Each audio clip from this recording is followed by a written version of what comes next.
All right, I've started the recording, and JP has joined me because he is amazing. As I said a second ago, he's my favorite monster.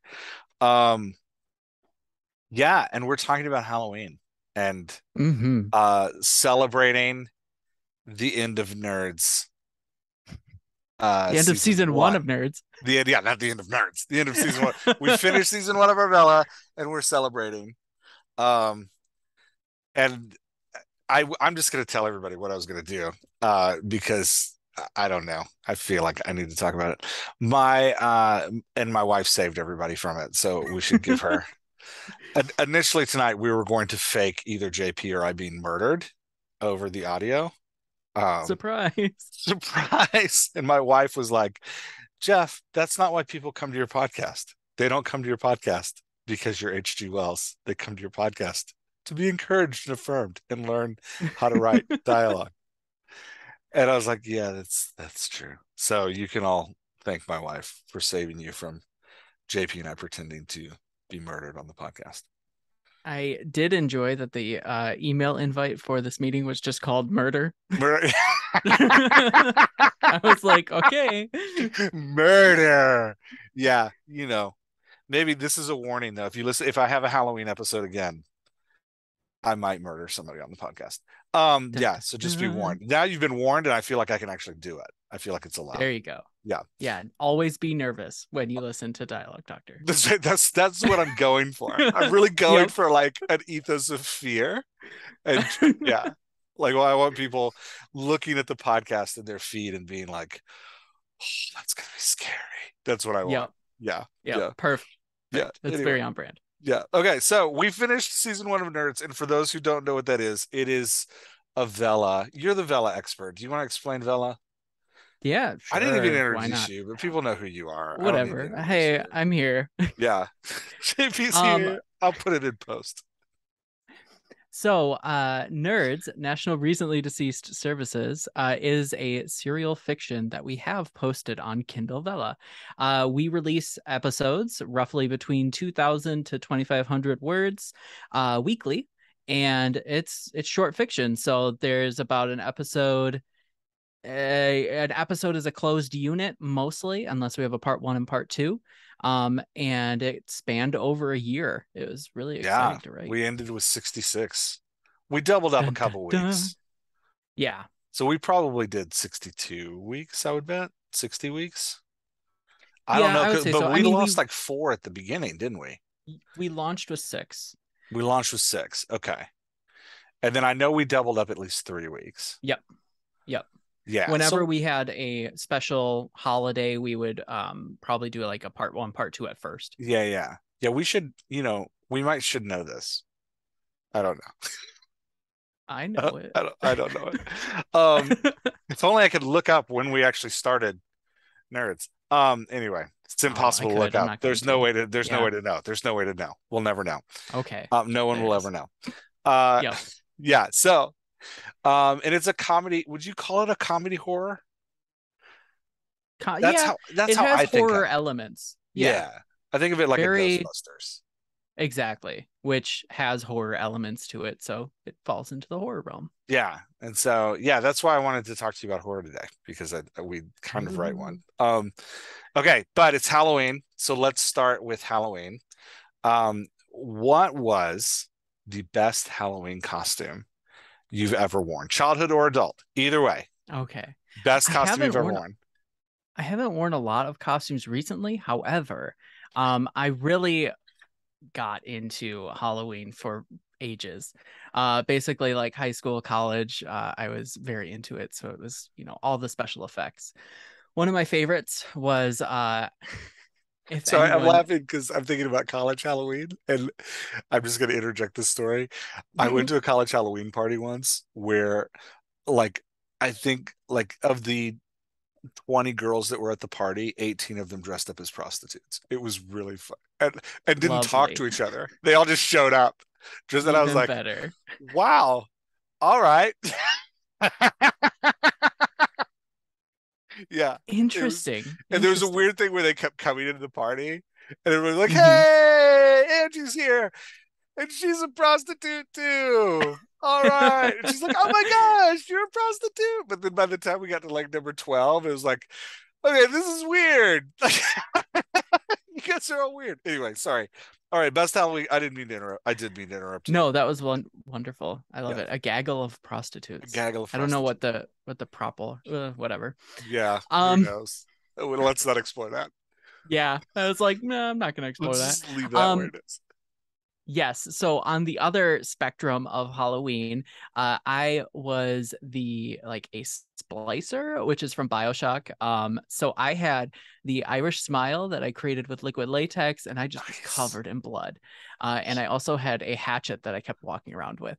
Um, Oh, so I really love Halloween. I also, well, we'll get into that in another story.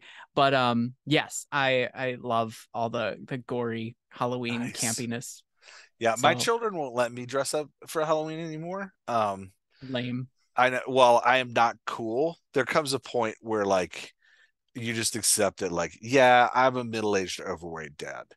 And so there's no pretending that I'm anything else. Um, one year though, this was like 6 years ago. We all dressed up 8 years ago. It was like 6 or 8 years ago. We all dressed up as the Avengers because I have so many children. We can like I have five, so we can like fill out the Avengers. So my wife was Thor, and my oldest son was Hawkeye, and then one of them was the Hulk, and one of them was Black Widow, and one of them was who's the other original Avenger? Um, I'm missing one. I think one of them was Black Hulk, Iron Panther, Man. and then I was Iron Man, but my wife couldn't find an Iron Man costume that fit me. So the shirt looked like I was like wearing a child's shirt. It was so small on me. And the mask only covered like this much of my face. And it was Well, my favorite. I still have the shirt. It's the best. I mean, the shirt was for somebody that's like 40 pounds less than I am. So it was like not just a like medium, like muscle shirt, but like a intense, like he should not be in that shirt. And I got great looks walking around as like fat dad Iron Man. It was great. Yeah. When I was a kid though, my favorite costume as a kid was I begged my parents for like I saw this there was this commercial because I'm old that had a like dragon costume that you would put on. It was like a felt dragon hmm costume, and I so wanted it. It was at Toys R Us. I wanted it so bad. Again, old, and I begged them like all year, and my mom was like, "That is too much money. We don't spend that kind of money on Halloween," which I'm sure we'll get into why that was. And she was like, and finally, like she like broke down, and she's like, "Fine, but this is the only costume we're buying you for 3 years." So the first year I was a dragon. The second year, I kept the dragon head and tail and didn't wear the full body, and I was a dragon mad scientist because I put on one of my dad's lab coats. And then the year after that, I was like a dragon Fonzie. I had like the 1950s jacket and blue jeans and like the dragon head on. And it wasn't like a scary dragon head. It was like a cartoon dragon head. Yeah. So all right. that was I my love it. favorite. Yeah. Yeah, yeah. It was my best. Okay, what was Halloween like for you as a kid? As a kid, so we lived out in what we always called the boonies, but that's not true. It was just like just outside of town. So we would always have to drive into town to do the walk around and Oh, so whatnot. you're like too far away from your neighbors to go house to house. Yeah, yeah. So Nice. we would drive into town and then I would like get well, like my dad would go with us and we'd walk around, do the blocks and whatnot. Did you like meet up with Super friends and fun. stuff? Of Okay. course we met up with friends. Of Look, course. I had years where I just went by myself because True, true. Yeah, that's the kid I was. Anyway. fair. Um, but what that also meant was like we had a weird property. Like long story, it's been in the family for a while, so it has like a lot of different buildings. And we had this pole barn or whatever. And one year we turned that into a haunted house and it was really fun. I That's got to like cool. design everything and like made the whole pathway and It was fun. I think I almost broke my hand because of how many times I slammed it on things. Nice. And to this day, there is still fake blood in the pole barn because it Nice. stained the wood. That's So yeah. amazing. That's So fantastic. That's great. yeah. Yeah, I had weird Halloween memories because I grew up in an evangelical church, and so Hmm. my parents weren't like into the satanic panic, but it was definitely like around. It was like in the air. And so, especially when we moved to New Orleans, it got worse because I was in Ann Arbor, Michigan for a while, and they were more like chill evangelicals because they're up north. It's really cold. Like nobody has any energy to actually like do anything because it's like gloomy outside all the time. And then we we moved to the south where there's like a lot of sunshine and it just revs people up more. So, but I remember we used to do like, did you ever do trunk or treats No, or like but harvest I festival know it. trunk? Yeah, trunk or treats are these weird things where like you walk around a parking lot and people have like decorated the trunks of their cars. A lot of people don't know this, but those started as like a churches being like, hey, don't celebrate devil worship instead by like trick or treating in your neighborhood. Instead, come to the church where you're safe from devil worship and you can turn or treat. Or we used to do harvest festivals where like inside the church there's like a big party with like all these like carnival booths and stuff, like stupid like ring toss games and stuff like that. And like a lot of the church families, it was like you do this instead of Halloween. My family was like, Hmm. yeah, we'll still go trick or treating. Like we'd go like do the harvest festival and then we'd like go trick or treating after. Extra Um candy. extra candy, yeah. So that was my weird. And then when I got to high school, the church I was at did hell houses. Do you know what a hell house is? Yep. Oh, I know exactly what those are. Yeah, so there for those who don't know, it is a drama. It is a play that is set up like a haunted house where you move from room to room, but each room of the haunted house tells the story of a sinner who does bad things, and it always involved like there's a bad kid and a good kid, and like a Yep. bad kid and like a Jesus church kid, and they both died. And Hmm. usually it was in a car wreck, and typically because the bad kid was drinking, that bastard. And so, and then you'd have a room that was like, so you'd have a room where it's like, oh, here's the good kid's room. And you see the good kid like doing something nice. Then you're like, here's the bad kid's room. And he's like at a party. And he's like, wow. And then you had like a car accident and they're like the good kid, people playing the good kid and the bad kid are both like dead and like covered in fake blood. And interestingly, that was always like the part that you wanted to play. You're always like, oh my gosh, I so Yep. want to be the dead kid. And then you had to go to a like judgment room where it looked like a courtroom and the good kid was like being told like they are awesome, and then you went to another one, it looked like the same but it was the bad kid and the bad kid was being told that he was going to hell because he was terrible. And then you went to a hell room that was usually very hot and very dark and was like the only part of the haunted house that was actually like a haunted house. And then Hmm. you went to the heaven room and it was always covered in white sheets with lots of light. And there was like fun Christian music playing. And typically we put snacks in the heaven room because, you know, heaven gets snacks. And then you left. And that was the like, Did did yours ever have the chairs at the end? what are the chairs? Oh, so some of them, and I've been to one of these, and yeah. So ultimately, you go through this whole thing, and then there's a circle of chairs, and you join and you discuss everything that you Oh yeah, saw. yeah, It's yeah, really yeah. just a Yeah. Oh yeah, ploy to we like, totally did that. yeah. Yeah. Yeah, yeah. Is that in the heaven room for you? Yeah. No, that was post heaven Oh, room. There's like yeah. a debrief. You Oh, had to okay, like come through. gotcha. We Yeah, didn't we yeah. didn't let them sit because we Oh, literally had like thousands of people coming through this thing, so we didn't let them sit. We gotta keep you moving. We yeah, gotta keep you yeah. going. Yeah, it's like a roller coaster ride in an amusement park. You like anyway. That Roller was coaster for Jesus. roller. It's hysterical. It was a Um, roller coaster for Jesus. Oh man, yeah, good times. Those are my yeah. memories of Halloween as a child. I I don't. do have one more memory Ooh, ooh, I ooh. would like to share. Okay, okay. I get like core memory unlocked every once in a while.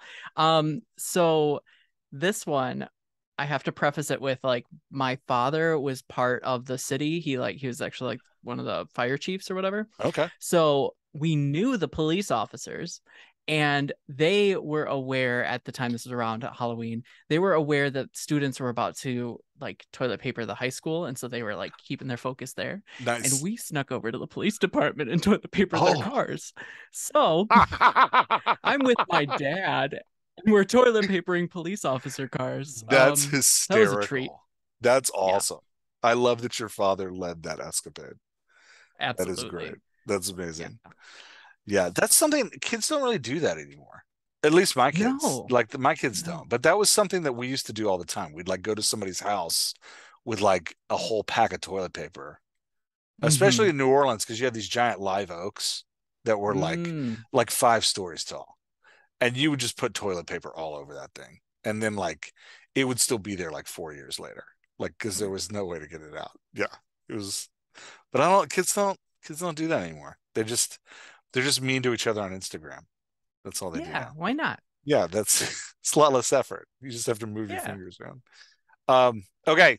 Favorite horror listeners are like, what are they actually going to talk about writing? We're getting there. Never. We're having fun. Deal It's with it. Halloween. Come on. Yes, Tom, I will put numbers in the I will put time codes in the episode. Um Whenever I have one of these where I just want to chat, people are like, "Can you put time codes in the episode so I don't have to listen to that?" Yeah, anyway. Favorite horror story. All right. So of course I love The Exorcist. I find it terrifying and Never seen it, wonderful. can't watch it. Oh, well, Nope. there's that choice. Okay, here's another fun No, fact. no, no. Tell me why you I love it. I grew gotta up hear why on you love it.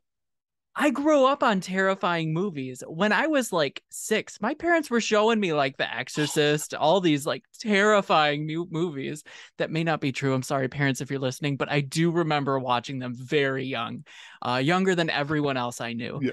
And like, it just ingrained in my mind. I love horror movies. When I actually got to read the novel for The Exorcist, I loved it. Um, More recently, I read Slewfoot, which was really creepy, and I loved it. What is It Slewfoot? is more of a, it's by Brom, um, Okay. and it is Like like the Salem Stoker era Dracula or a different Brom? by the author named Brom. Okay. This is already Um, scary. When you're just going by one name, I'm like, you're Spooky. gonna murder somebody. Anyway, It's go ahead. Salem era. I'm sorry for anyone if I screw this up. It is a Salem era story where this woman basically gets really down on her luck and ultimately makes a deal with someone known as Slewfoot, who is another nickname for the devil. And just a lot of madness happens. It's really entertaining. I absolutely love Brom. Highly recommend. Nice. I can't do anything with I still can't. And even though I'm a 45-year-old grown ass man. I cannot do anything with demon possession. I'm too scarred Oh, I love as a like yeah, as a child I was so terrified that the devil was going to possess me. I mean, it. I was genuinely terrified. So like the movie like The Exorcist, that was like I was certain in high school that was propaganda from Satan. That like Satan had sent The Exorcist to try to convince us all that we should get possessed. Again, never seen it, don't know if that's the plot, but that's what it feels like to me. So never watched it. Yeah, my first experience with horror It's so movies good. was at a friend's. I was in it had to be like fifth or sixth grade. And I was in I went to a friend's birthday party. We were supposed to camp out in his backyard, and he loved horror movies. And I had never seen anything like I think the scariest thing I had seen was like Paddington Bear. Like that was like the most like Winnie the Pooh was as scary as it got for me. And he was going to have a Freddy Krueger marathon. And I made it through the first two Freddy Krueger movies. And I was like, I don't know what's going on. We weren't watching them in order. I don't even know which Freddy Krueger movies we watched, but I still remember there's a girl like lifting weights and Freddy Krueger shows up and he takes her barbell and he like starts choking her with it. And he like pushes it down like beyond how far her arms can go, and her arms break off and turn into cockroach arms. Love it. And then she turns into a cockroach, and then he catches her in a max box and squishes her. And I remember at that point, I was like, I had to go to the bathroom. And my friend's parents were like, hey, let's pause these. We can keep watching them in a little bit. I was like, we don't have to. And they're like, let's go outside. And it's getting late. Everybody needs to set up your like sleeping arrangements in the tents. And so we go out to these huge, they have this like 20-person sleeping tent or 10-person sleeping tent. I put one foot in the tent and I see that like it is pitch black outside. This was in Michigan. It's pitch black outside. It's cold. It's like, all it's getting close to Halloween. And I am convinced at that moment that I am going to be possessed by the devil for watching Freddy Krueger. I was like, I'm going to turn into a cockroach and he's going to kill me. And so I went inside and I made myself throw up. And Oh, then I went to their parents. I was like, I threw up. I have to go you home. you could have just lied. No, I had to like prove it to my friends. I was like, Okay. look, it's in the toilet. I didn't even flush it. Junior high logic. What do you know?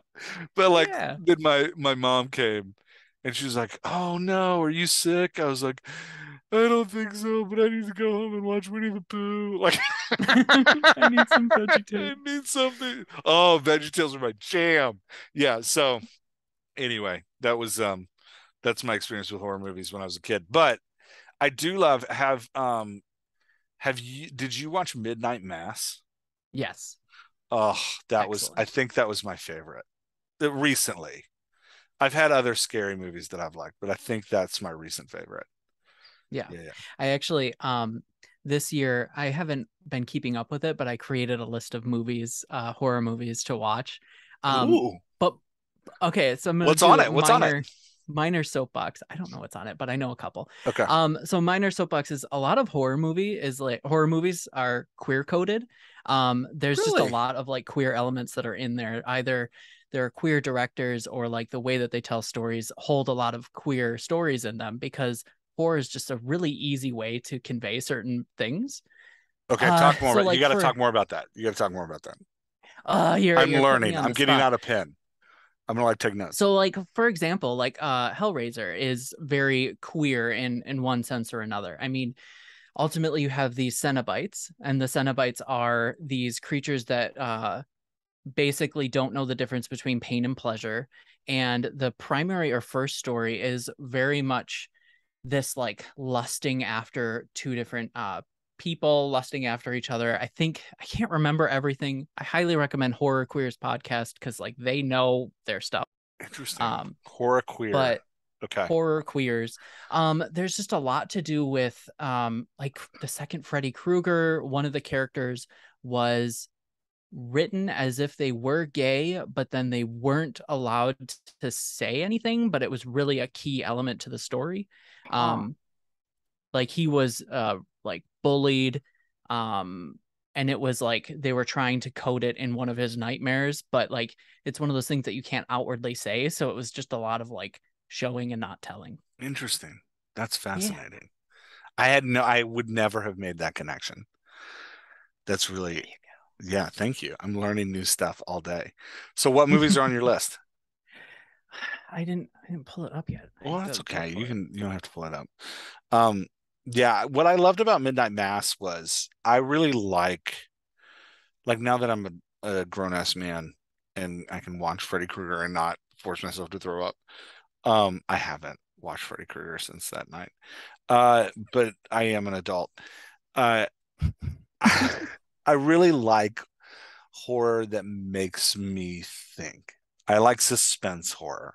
I like horror that like forces me to process certain concepts. Does that make sense? Mm-hmm. Yeah. Yeah, yeah, that Yeah. Or totally like does. horror that screws with my mind. Like one of my favorite is The Shining. I love Kubrick's The Shining. And I know big purists are going to be like, "Is that like a Stephen King novel?" Yeah, I know, but it's amazing as its own standalone piece of art, and it messes with my head, man. That thing screws with my head. And now that I'm thinking about it, there is some queer coding in that movie. Yeah, Yeah. yeah. I did pull it up. So a lot of it is like, the movie Ginger Snaps, which is about like two female werewolves. I Hmm. believe they're in a relationship, whether or not it's on screen or off. Hmm. Um, Stranger by the Lake, that one is explicitly about I think it's a French film, but it is about like a private beach. We'll say that. Okay. And some people that go missing on that beach. Nice. Um, but yeah, I mean, like, so when you talk about some of those like essences of horror, so for example, vampires are this masculine energy with this very feminine attraction. It's Hmm. all about this like lusting over things. There's that mixture of blood. So Yeah. that in itself is very queer.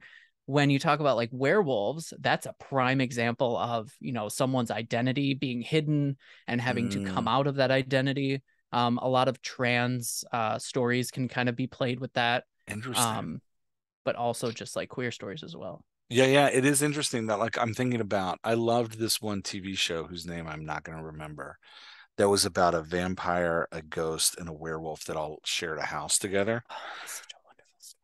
Do you know the show I'm talking I about? know what you're talking about, and I got names. Yeah, I can't remember what it's called. US version.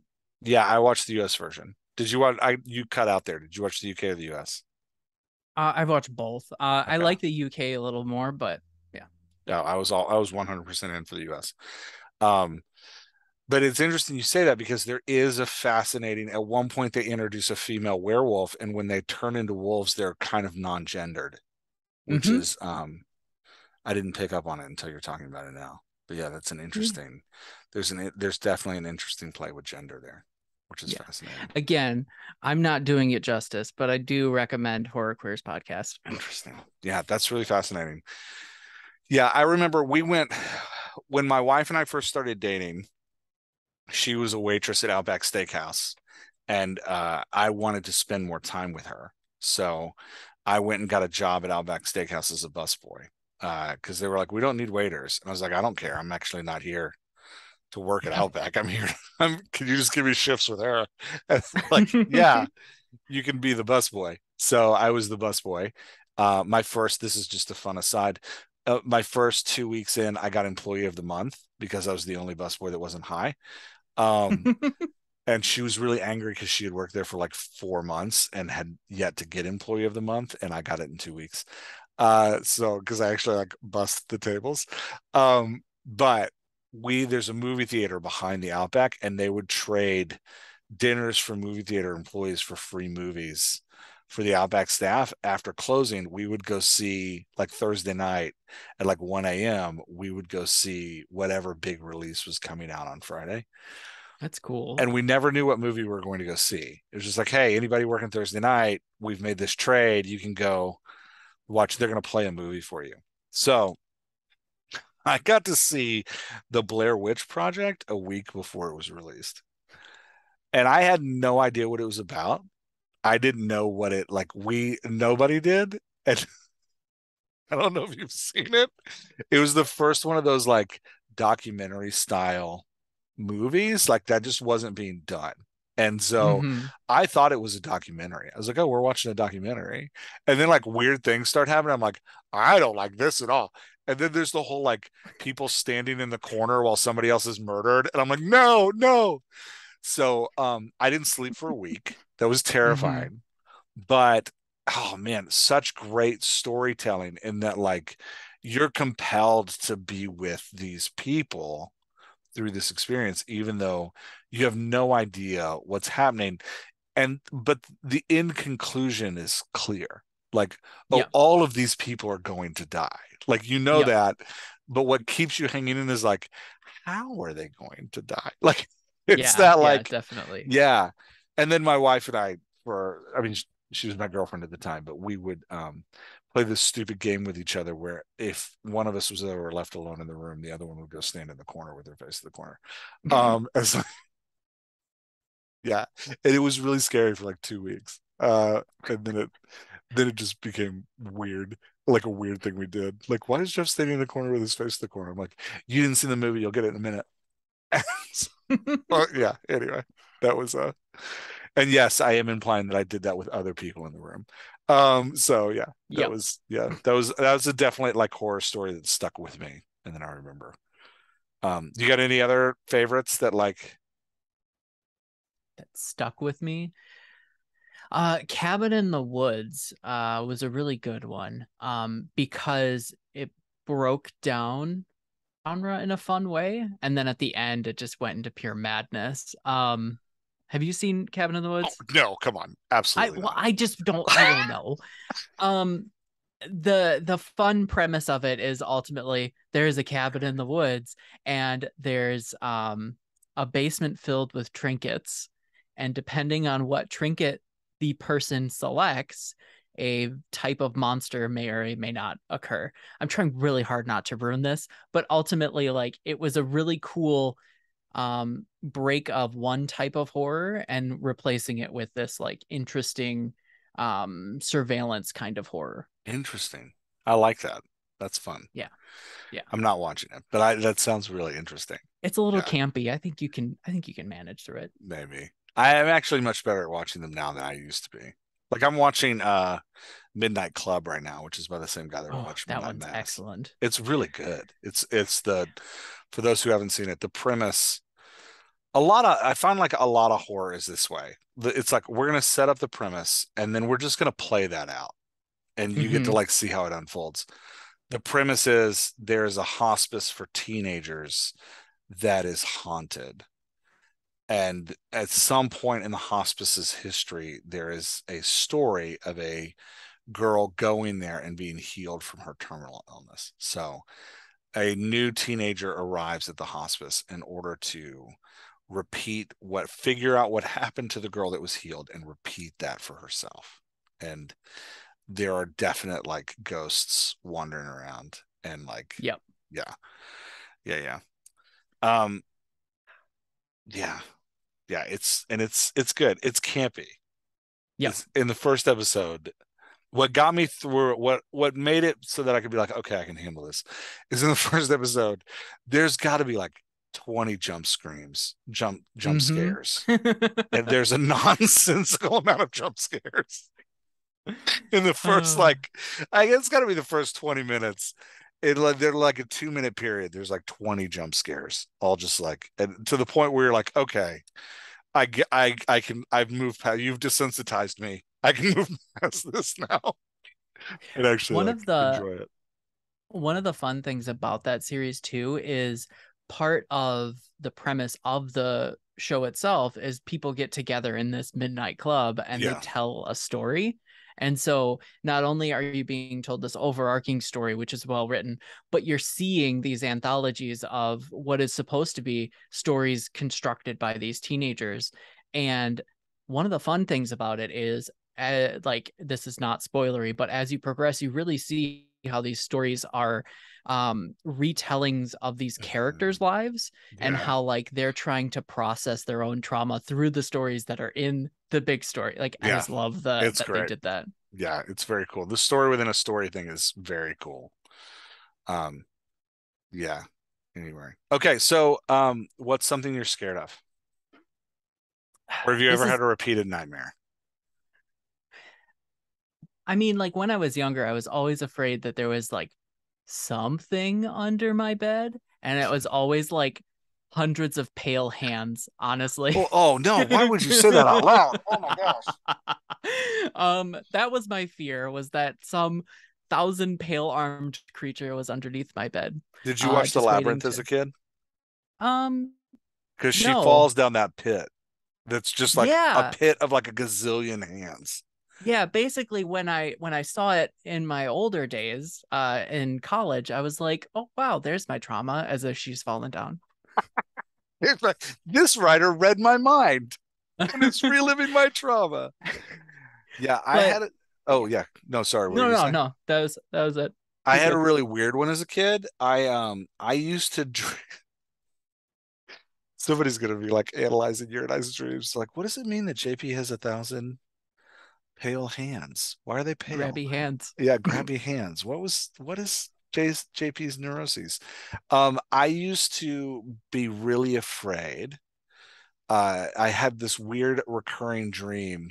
I had two of them. And I used to like wake up in a like deep sweat, paralyzed. The first one was about flying poodles that were chasing me. And it was terrifying. I think I came to a place where it was terrifying because it didn't make sense to me. And that's something about horror that if I can't make sense of it, that's why The Shining freaks me out so much because I cannot make sense of what's happening in the movie. Like my brain just doesn't correlate. Hmm. Um, so I did see a YouTube video about it. This is an aside. I saw a YouTube video about it where this guy has this theory that in Kubrick's version of The Shining, it's actually the wife that's going insane, and that most of it Mm. is a delusion. And he's like, and you know she's going insane when things in the background are like there's big like anachronisms in the background, like stuff you'll have like the camera on Jack at one scene where he's like normal like typing on a typewriter, and then it goes back to her and she's like freaking out. And then it goes back to Jack, and like the furniture behind him has disappeared, and he's like all like manic and crazy now. And Hmm. the theory of the guy on YouTube is like that these moments where things start missing in the background or things are like blurred or weird in the background, that's Kubrick trying to tell you we're in her delusion now. We're Mm. not Interesting. actually, and he's like, Jack actually never goes crazy.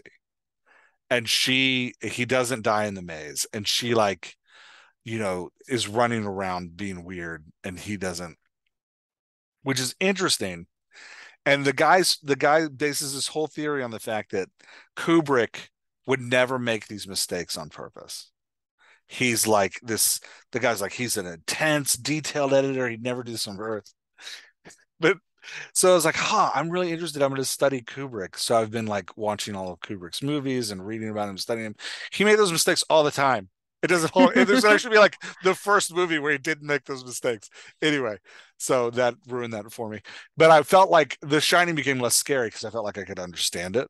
But so Hmm. that nightmare used to freak me out. The other one that was really weird was I would imagine a hill and there was a ball that would roll up the hill unassisted.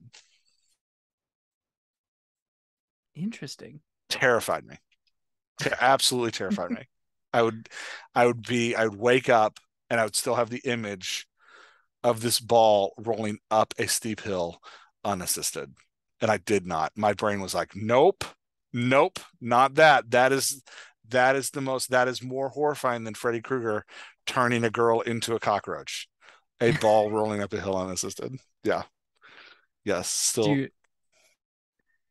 do you want another creepy one or no? Yes, yes, yes, yes, yes. So only a couple of times have I actually had sleep paralysis. Um, Oh no. Oh man. uh, so this time that it happened, uh, I woke up, but I couldn't One time move. is too much. Okay. And there was a woman in a black veiled dress standing at the end of the bed, walking up, and then she started choking me. I'm done. That's That was something you terrifying. saw? There's a woman in a black Yes. dress that starts choking Yep. you? Yep. So, fun fact, sleep paralysis is terrifying. Yeah. That's horrifying. I would be scarred for life. Oh. Yeah. You said it's happened. I've had sleep paralysis before, but never with that Are you like thing that waking happened. dreaming? Is that what's happening? So basically, when you Or do you sleep, think there was really a your ghost that was like trying to choke you? no comment. So Okay. basically, when you're asleep, your motor functions turn off, Okay. and then those with sleep paralysis, like they wake up and your eyes are able to move. That's why during REM sleep, like your eyes Yeah. flick Yeah. about. So like you are semi-conscious and put in like a what they call hypnagogic state, which means that like you can be aware of your surroundings but still have dreams. So it's kind of this like intermix thing. Um, I did look up the thing I saw, and there is other people who report the same thing. Oh, no. Oh, no. So there you That's too go. Fun scary. fact. That's too scary. See, and here's part of the problem. I think part of the reason I don't enjoy horror is because I do believe in supernatural things. And so, Same. yeah, I know you do. That's why I'm saying. That's why I'm bringing it up because it's like, because I believe weird things are possible, it makes it scarier. Does that make sense? That's fair. Yeah. I used Yeah. to, I wrote a, like, it's kind of a novella. It's like 40,000 words. This was back in like 2016, 2017, about a guy who kept talking to inanimate objects. He didn't just talk to them. They actually spoke to him, and he would have like these interactions. Like there's a Hmm. scene where he's smoking a cigar, and the smoke like becomes things. And then there's a scene where he gets a box of candy hearts, and they're like actually like communicating to him. And there's a scene where he's in the bathroom and he's looking at this white tile, and the tile like actually shows him moments from his life and gives him like a different perspective on them.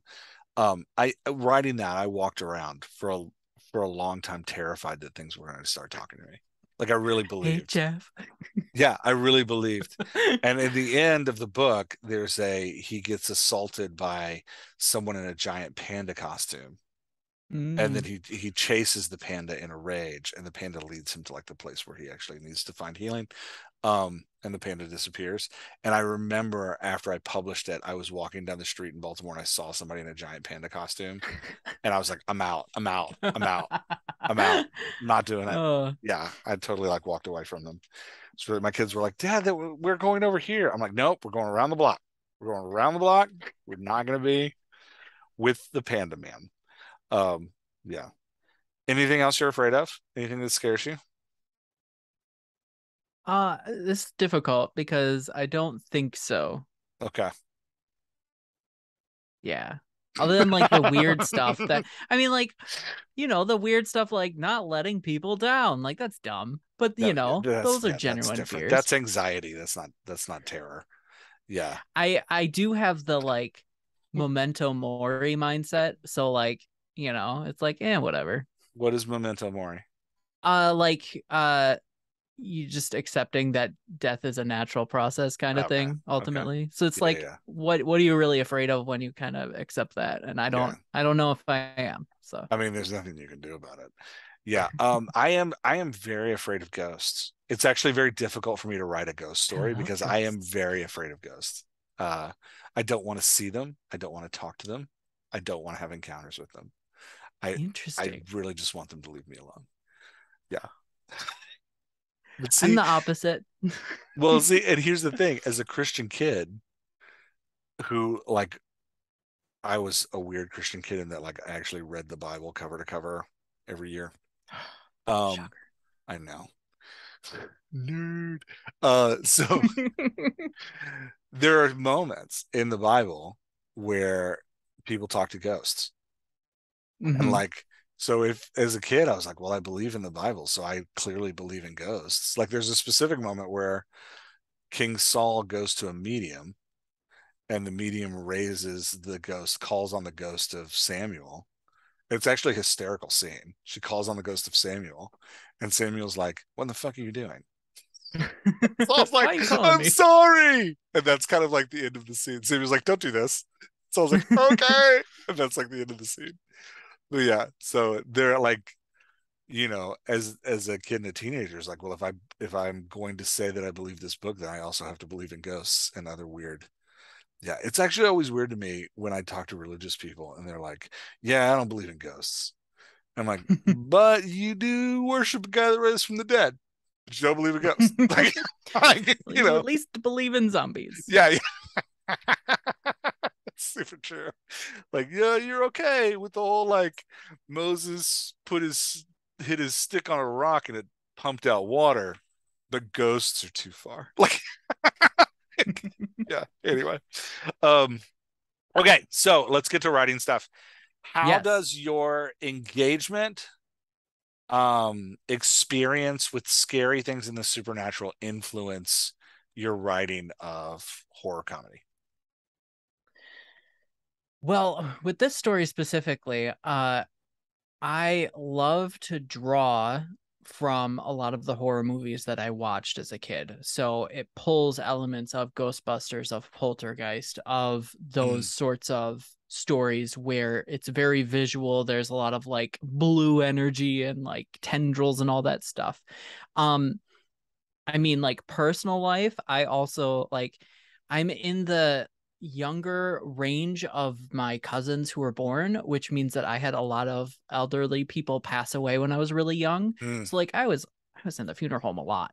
yeah, So yeah, like that experience has also kind of, I don't know, imprinted on me in one way or another. So it's kind of it's interesting to write a story like the one we're writing because it's part of like the death process, part of like accepting death and moving on, and all of those pieces with grief. And yeah, I really like exploring that, and I think it comes from that sort of experience I had younger. yeah. So, and just to fill people in, not because I'm bragging about the story, although I am, but also to be like, hey, just so you can follow our conversation. The story follows bureaucratic social worker type government workers who are tasked with managing ghosts, like Hmm. helping ghosts move on, and then when ghosts misbehave, Yeah, locking them in briefcases. they're Yeah, social workers and probationary officers for ghosts. they are. That's a probationary officer. It's just a great word for them. They're probationary officers for ghosts. Yeah, that's interesting. So for you, it's like you and I have never talked about this before. For you, when you're like writing a scene, I'm like discovering things about you. For you, when you're writing a scene, it's like kind of engaging with feelings and things of like past memories and stuff around like Yeah, yeah, spirituality and ghosts and like the yeah, death and interesting. yeah. It's cool. That's very cool. That's the horror part of it, not the comedy part. The No, comedy well, we'll part's talk about the just the comedy part in a minute because that's actually really hard. whatever. Yeah, well, the comedy part is actually really it's Hmm. really difficult to combine these two emotions. It's very tough for me. Um, for the horror part for me, whenever I write a scene that has ghosts in it, I actually think about like what would freak me out. That's how I start scenes. I'm like, what would freak me out? So like we had some scenes very early where I introduced little kid ghosts. Hmm. Nope. That makes sense now. Don't want to see those. Don't want to deal with that. Don't want to think about that. Don't want to think about thinking about that. So there was a there's an episode we did where they walk into a house and there's all kinds of like zoo animals everywhere. Hmm. Yeah, it turned out being funny, but I was really creeped out. It's like Interesting. if I walked into I was like, what would be scary? If I walked into a room and there was a group of monkeys on the bed, I'd be like, nope, not doing it. Yeah, not doing that thing. And Um, I'm over here like I'm thinking of like in Poltergeist when it's I'm sorry, I don't you've probably never seen the movie. I did, and I Um regret it. what? The swimming pool scene when the swimming pool is not This finished. house is clean. Sorry. um and it's raining outside, she's slipping in the mud, and those skeletons kind of come up out of the water, like that goopy gross Yeah, stuff. I love yeah, adding those pieces into it. yeah, yeah, yeah, yeah. I like that you add those pieces into it, but see, I never put them in because that's not what freaks me out. What freaks Hmm. me out is the like seeing two people thinking you're like one of our opening scenes is they're walking up to a cemetery and the new agent sees two people standing in the cemetery, and then as he arrives at the people, he realizes they're ghosts. Nope, nope, don't want to do that. That's very scary to me. I don't want to handle that. Yeah, that's the kind of stuff that freaks me out. Um, Interesting. yeah, yeah, don't want to deal with that. Yeah, or the clown go. We have a clown. I love this clown ghost. It's madness. Whenever you put him on page, I just laugh. we have a clown ghost named Bingo Bango, who seems to have increasingly weird ghost powers in that like Hmm. he's like making balloon animals. Most of the ghosts don't interact with physical things, but for some reason Bingo has the ability to create ghost objects and is like making balloon animals and other weird stuff. Um, Not here for that. Don't like it. But yeah. And he like can shapeshift his clothes to look like other He can people, shape just and his clothes to look like other people. He can appear in different locations, which our other ghosts cannot. Um, yeah, he's got he holds the element of chaotic comedy or like sporadic comedy. he does. And I think that's part of the reason he freaks me out is because it is chaos that scares me. I don't like not understanding. Like I don't like being able to put things I don't like things outside of systems. Hmm. And we built a system and then in like episode 25 I was like, okay, so what's really scary about like something that's outside of this system? And that freaked me out. Yeah. Yeah, that was anyway. JP's like, I'm learning so much about my co-writer. He's so scared of He's things. so I love scared of it. things. Everything. I'm scared of everything. Um, yeah. So any other thoughts on writing horror? What makes a scene scary? Like I can tell you what makes a scene scary for me is it's like the um inexplainable that is dangerous. That's what makes a scene scary for me. If it's not dangerous, because we write Yeah, some scenes that are inexplainable, but they're not dangerous. yeah, So they're just like, oh, that's weird. But yeah. the inexplainable that's dangerous is scary to me.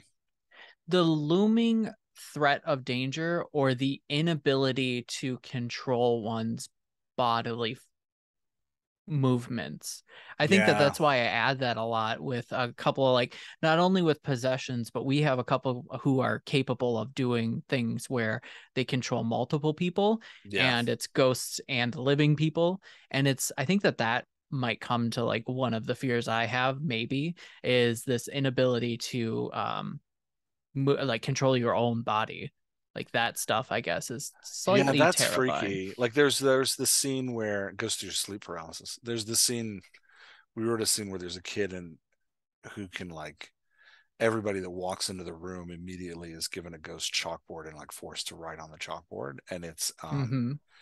there I think we did an okay job of expressing the terror around being out of control of your own bodily movements and like Mm-hmm. yeah the like deep desire because we let them like move their eyes so they could like look around the room but as far as like their limbs they couldn't gain control of their own limbs which Yeah. was yeah which was scary. Yeah. I have a question for you. Uh-oh. So we have no. Um, so we have this serial. We have like 66 episodes, and I would say probably about 40 to 30% of it is these scary types of scenes. How are you approaching it and trying to add that variety of horror into that? um it's a good question. uh I mean, the thing that's weird about writing a serial that's different than writing a book is that each scene is its own short story. Mm-hmm. It's not, right? Like they all connect and there's an ongoing plot. But so when it's time, and I actually think at least my pattern for drafting has been like scary slash action and then a release valve. And like scary slash action and then a release valve. So I think it's actually probably closer to 50-50. Um, So, but each time I come to one, because you give me the plot point, and then I'm like, what freaks me out? I also think a lot of the things we do, um, like I don't know, this is coming through a little bit, but I think a lot of the things we do uh, really communicate what I'm thinking about in real life. Does that make sense? And then that emotion gets translated into the ghost life. So like when I originally wrote The Kid Ghost was back years ago when I wrote a short story, and a friend had just lost a child.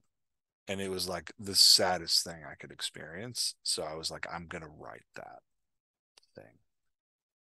Um, you know, a lot of the stuff around like our murder plot, we've got a lot of ghosts that have been murdered, but they don't know what to do. Like, my father died under mysterious circumstances.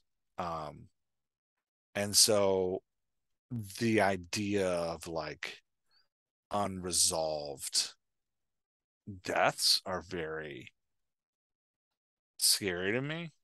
Like they're just they're not scary, they're disconcerting. So I think that's what happens is I have disconcerting feelings in real life. It's not like I'm scared of everything. I'm just uncomfortable with things. And so like Right. a lot of the scenes we write is me processing what I'm uncomfortable with in the scenes. Like the scenes like I was with my dad when he died. Like I was literally like standing over his body. So a lot of the like watching the ghosts leave bodies, I'm actually just processing that moment over and over again. So that's something that like when I draft a scene, that's what I'm doing. I'm just reprocessing those like feelings and emotions. But yeah. Yay, nerds revisiting trauma. That's right. Yay, processing trauma through fiction. Let's do it. Yeah. Yeah. But yeah, and I think it's not necessarily about like I'm gonna write what I saw. Hmm. It's I'm gonna try to capture that feeling that I had. I'm gonna try to put that feeling on the page. And I think the time that I got closest to it was when we have a ghost transition in front of her parents. And that was when I got closest to the like, this is what it felt like to watch somebody die. That was when I got the Yeah. closest to it. But see, it's weird because I'm trying to capture this feeling, but we also have to keep the comedy going. Yep. So I'm trying to capture this feeling, and at the same time Ethan's like so drunk he's trying not to throw up, right? Like so it's a weird like Yeah. balance of like, oh, I'm processing real feelings in here, but I'm also like joke joke joke, like Yep. like I'm really scared of Bingo Bango, but he's like cracking jokes and making balloon animals.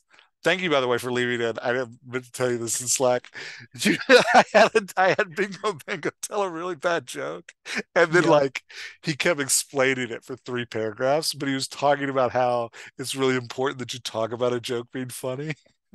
So then like I laughed so hard writing it. I was so nervous you're gonna take it out because he's like, it's really important when your audience doesn't get a joke that you just keep talking about it. You have to explain it to make sure they understand.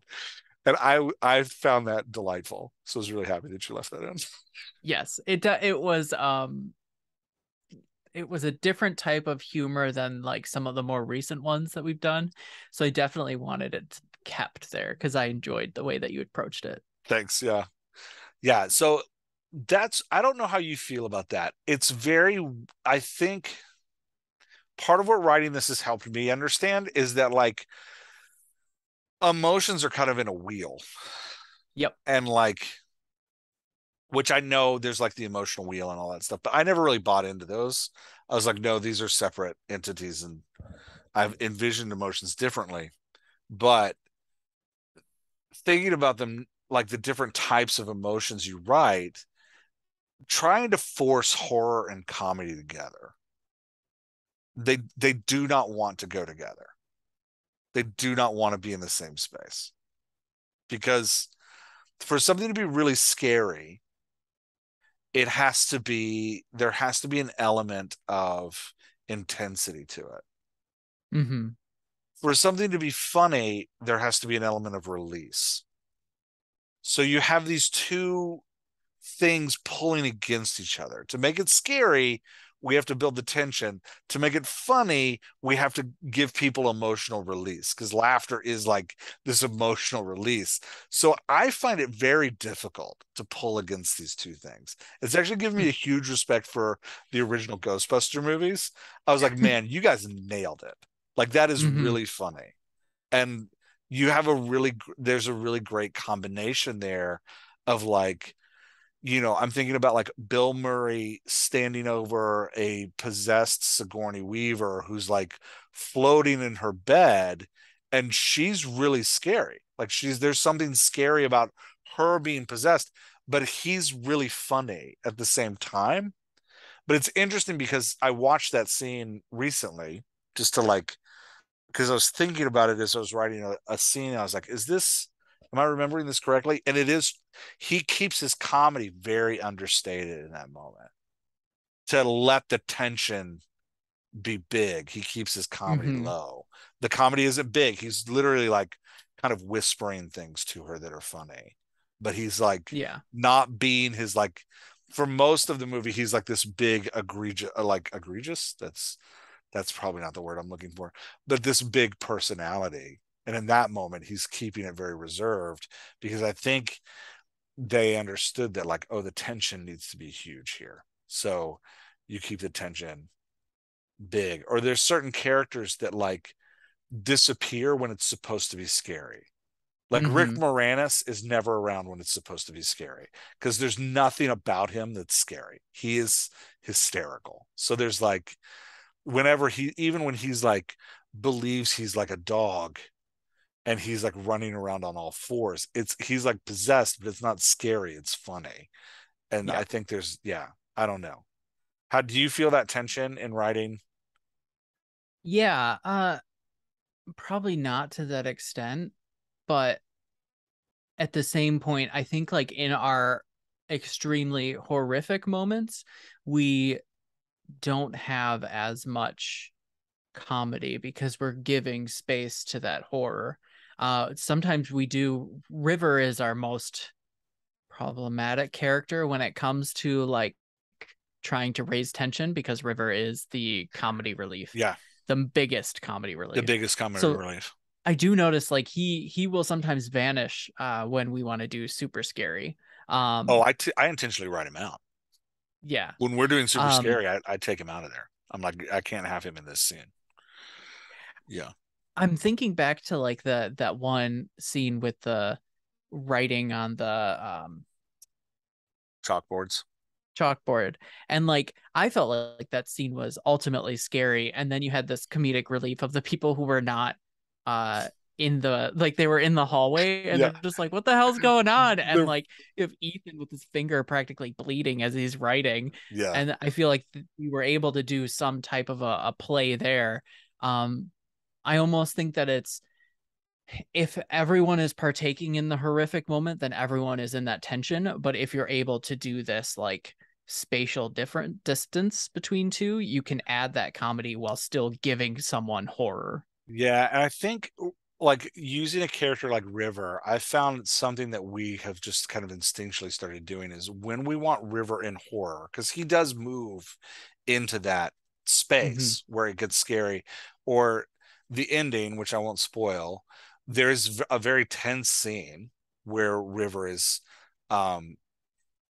and Ethan are both involved in being like held at gunpoint, and it's a scary scene, right? Like it's not scary and like ghost scary. It's more like thriller scary of like they gonna shoot that dude in the head. Um, Mm-hmm. and I think what we do instinctually is we modulate River's voice to become cynical. Yep. When we need him in scary situations, he stops being, he's our like pothead, apathetic, I don't care, I do weird things to like draw attention to myself. He's got pot hidden all over the office. He's like, there's a scene where they're at a political rally and he actually like goes and like takes over the microphone, like getting the crowd to chant inappropriate things. Like that's kind of his like characters, like pothead. I don't give a damn about anything. So to keep the tension around horror, he has to go like cynical and dark. Yeah. And that, Yeah. like, when he goes cynical and dark, we can maintain that intensity. Um, the other one I find hard to write is we have a character named Alexis who's kind of a badass. She's based on like Rosie from Brooklyn Nine-Nine. Um, she's tough to write in horror too because she's not afraid of anything. Mm-hmm. So like, I find that the reader kind of travels through the emotions of that vehicle character. So Ethan's great for horror because he's super naive. He's very like innocent minded. And so it's very easy to scare him. But Alexis is not scared. So there, it's like, I find Mm-hmm. her difficult. Her and Bob, who is our World War II, no, Vietnam War. What war is he from? He's from Korean the War? Korean Korean War. War. I was in there. I was around it. Yeah. Yeah, Yeah. I didn't say I think he is. yeah. Our Korean War vet who's a ghost, who's a drill sergeant. Mechanic. Well, he thinks he's a drill sergeant. He acts like a drill sergeant. So I know he's a mechanic, but he acts like a drill sergeant. He and Rosie are tough to put into horror because Yeah. they're both just, they're not scared of Yeah. things. So You'd almost have to like Alexis couldn't be your vehicle for horror, but putting her in grave danger and having someone else be afraid for her is like her yeah, only way of really being put there. yeah. Whereas our other badass character, Buck, he has things to lose. Yep. So because he has a significant other, he's married to Gary. So there's like, he has real stakes. So I find writing horror with him pretty easy because there's the Yeah. fear of like, I could lose what I have type thing. But yeah. Yeah. Anyway. Um, it is interesting too, because we went the like comedy, uh comedic cast. Like, let's build comedy by putting weirdos in a cast together. So that's been an interesting, that which is what Ghostbusters does. It's like, let's take Yep. weirdos and put them in a cast together, and let the comedy come from their play off of one another. um yeah, it's a really fascinating dynamic. I wonder if we had gone more like, I don't know, like Ryan Reynolds type, you know snarky commentary comedy. I wonder if writing horror would have been different with that. I don't know. Yeah. It would probably be much harder because it would almost break the tension a lot more. Yeah, that's true. With that kind of like rambling narrative that you have to have for that kind of comedy, it would Yeah. definitely like relieve the tension all the time. Yeah. Favorite scene we wrote? I I I don't like the scene because of how much is happening, So but wait, give me a I favorite. You started with, I don't like it. the episode Sex Ghosts Oh man. is just Oh, okay, that was your idea, and that was a stroke of genius. Those freaking please hilarious. explain the episode to the No. listeners. uh it is exactly what it sounds like. There's a massive ghost can I say orgy on this You can podcast? say whatever you want. Okay, Yeah. here's a ghost orgy happening. But the reason why I really like that episode is because that was about the time that we wanted to shift into that like LGBT romance. And so like the next following episodes is when we really started to develop that. So I find it funny. I do enjoy that Those were the episode. episodes where you surprised me with Ethan being queer. I literally wrote you because you edited the episode. I read your edits and I was like, wait, is Ethan gay? And I wrote that to you in Slack, and you're like, yes, yes, he is. And I was like, oh, okay, Ethan's gay. Surprise. Yeah. I was like, I didn't know that. Yeah. Yeah, no, I mean, it it's been was great. That storyline has been. I actually think it is the heart and soul of the story now. But yeah, yeah, I yeah, agree. it was a great addition. Yeah. Yeah. It was I feel like that was when the like second stride hit. Mm-hmm. Um was really like we finally were like, "Oh yeah." Like I felt like, "Oh yeah, I know this character. Like this felt obvious to me." Yeah, he Um clicked at that point. yeah. Yeah. And that's the hard part about Vella is we can't go backwards. I mean, like you No. can, but not really. Yeah.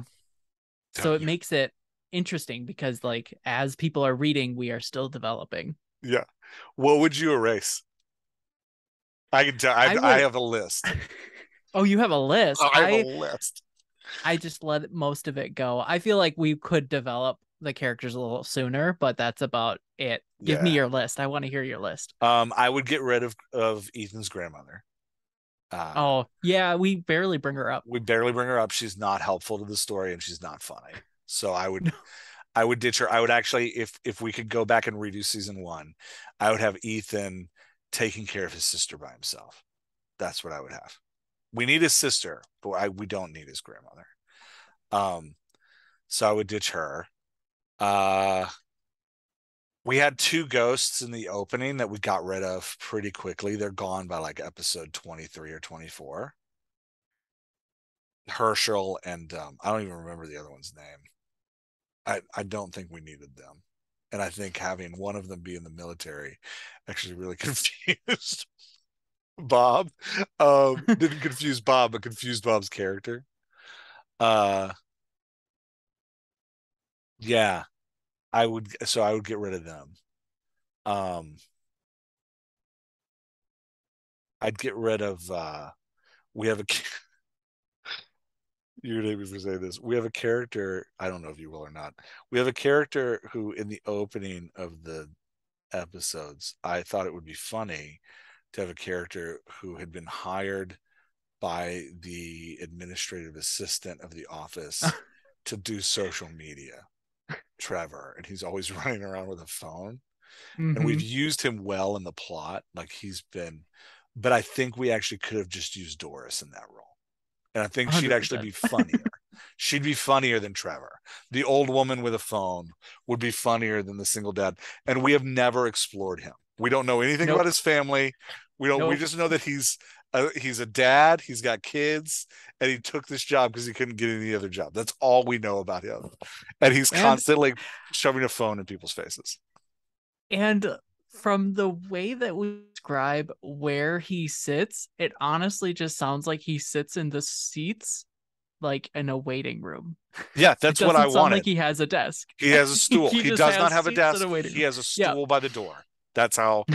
But part of me is like, I He's don't know. just a It's doorman. he's just a door. He sits by the door. Well, because that was like an episode, like I think it was like 4 or 5, where Doris announces that she's hired him. Melissa, the boss, is like, I will fire you Yeah. very soon. And it's like, Yeah. but there's too much paperwork. So he literally just sits on a stool by the door. And like, see, it's funny, but it's just complicated. It's just another Yep. person. It's the like upon reflection, the way to refine the story would be to nix characters and blend them together. Yeah, give Um, Doris the I cell still phone. think, yeah, Yeah. and I still think like each of them have their own special quirks that we could develop more, but I agree that like condensing is always good. Yeah. Part of me doesn't want to develop him more. I don't actually care about him. That's why he's on my list to like cut, is I don't care about him. Um, yeah. Anyway, those are probably the main ones. Um, I can't think of any others off the top of my head that I would cut. Those are the main ones. Bryce's dad, I'm kind of sad we introduced Bryce's dad because I think that could have been a big deal in season two. Like Mm, in hindsight's 2020. Now that we've yeah. finished season one, I'm like, oh man, exploring Bryce's family we should have saved for season two, but I didn't think about it at the time. I was like, yeah, let's bring his dad in. Um, Oh, anyway, but we have other family members I that we know are we've got so more than many, capable. so many. They're not written yet. So we can just keep adding them. It's got 7 Hmm. sisters. It's crazy. Aunt Um, Carol. Carol, yes. Okay. Yeah. Anyway, any other favorite moments that we wrote? Hmm. I mean, yeah, of course, but I can't think of one off the top of my head that I want to Okay. say. I'm really proud of the Easter Resurrection Day episode where Buck's With Jesus. nemesis ghost possesses an Oh, inflatable Jesus. That was Denise. that was my favorite. When Denise possesses an inflatable Jesus. I was The like, wacky, wild, inflatable arm flailing Jesus. yes, and they have to go to war with an inflatable Jesus. That was my favorite. That was amazing. If it ever goes to like, if we ever get picked up by like a you know, my lips to God's ears, if we ever get picked up by like Netflix or Hulu, that's gonna be the one scene I demand stays. We'll be like, this contract is dependent on inflatable Jesus battle. Um, that was my Denise was my favorite. I was also really proud of the political rallies. Those are good Mm-hmm. because those are tough to write because they're chorus scenes because you've got a big crowd responding to somebody on stage, and you have like are are you removing ghosts from your microphone? There is a spider in front of my face, so I just Okay. put him somewhere else.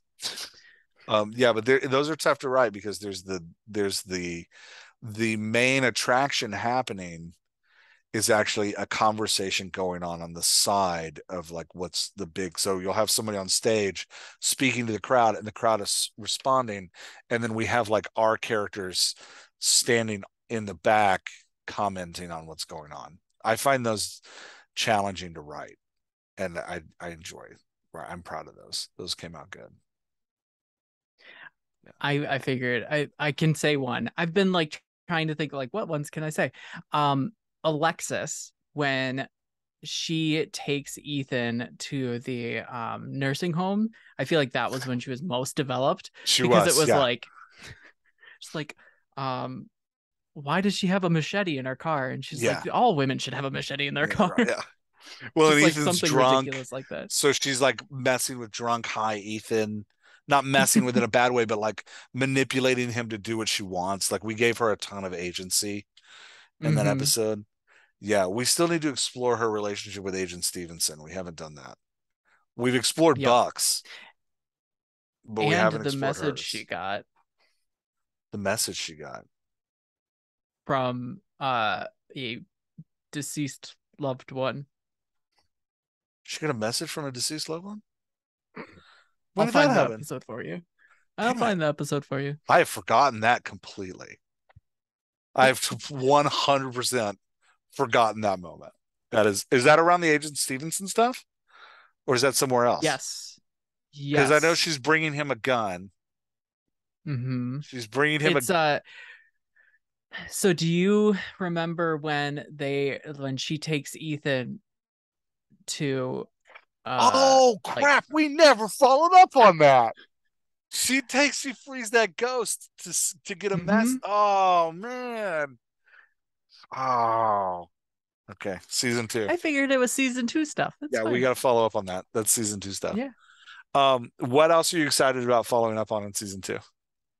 What are you Um, looking to? okay, season 2 I think is going to be really exciting because we're going to have multiple POVs. Yeah. Um, like we're gonna have to do that. And I'm Well, we've broken excited the cast to into two. We've sent half of them to another city. So we've sent half of them to exactly. DC. Yeah. Yeah. And I'm excited to explore that because I think that getting into these characters' headspace will be fun. And like I don't know how the reception's gonna be for a reader, but I think that regardless, breaking the POV in this instance makes sense. Oh, it's And gonna be, yeah, I think it's gonna be great. it'll allow us to close some of the thousands of loops that we opened in season 1. I'm glad you're tracking those because I'm clearly forgetting them as we go. Um, I'm really excited about. We haven't talked about this, so I'm gonna drop something on you. Oh, You're gonna be great. like, we're not doing that. Um, so we're taking Ethan, Bryce, and River to Washington D.C. And so the problem is the when we decided to do that, I was like, oh shit. So that in New Richmond, the small town where it takes place. See, I do know the name of the town, by the way. Mm-hmm. In New And what Richmond, what state? it's in the Midwest. In New Okay. one of those cold ones. Um, Wisconsin? Maybe. Damn it. Yes. Yes. All right. Um, Hey, you know what episode I was really proud of? I pulled up a map of New Richmond in Wisconsin and I discovered that there were duck reserves all Mm-hmm. over. And Oh God, River that's is yelling the entire episode about how the government has given properties for ducks to have orgies on. And I was very excited about that. episode. I was really proud of that. I was like, how does this exist? Anyway, um, so we've removed the comic relief and the naive, wide-eyed character from The Office. So we're left with like old Doris, Trevor on a stool that we don't care about, and then three badasses, Buck, Mm-hmm. Alexis, and Bob. There's no comedy there. Mm-hmm. It's just them. That environment is going to be those three characters walking around grunting at each other because there's no one for them to Unless, play off of. Yeah, so I want to put somebody else in. That's what I'm excited about. And I'm really hoping for a uh verbose, lots of run-on sentences with commas, chipper, cheery female character. That's what I really want to like. Very happy, excitable, that Alexis will passionately hate and then maybe you fall in know who love I'm with. thinking? Who? The character doesn't exist, but I think her mother would, and it would be someone that we may have seen in the first episode. Who? The It was dead grandma Chicago. in the first No, it was episode? Chicago. Yeah, In yeah. Chicago, Buck is dealing with another captain, I think. I Yeah, can't like remember a her captain name. and a crew of Chicago. Yeah. Yeah. But like several people told me they really loved that captain. I'm Yeah. thinking the child of that captain, Oh, that would be great. Yeah. And I would because then we love can her bring to that be captain like back. chipper and happy and excited because Mm-hmm. I really want to challenge Alexis with who's in that office. Buck's not going to give a shit. He doesn't care who's there. No. But I really want to push Alexis with having to train someone who is the polar opposite of her.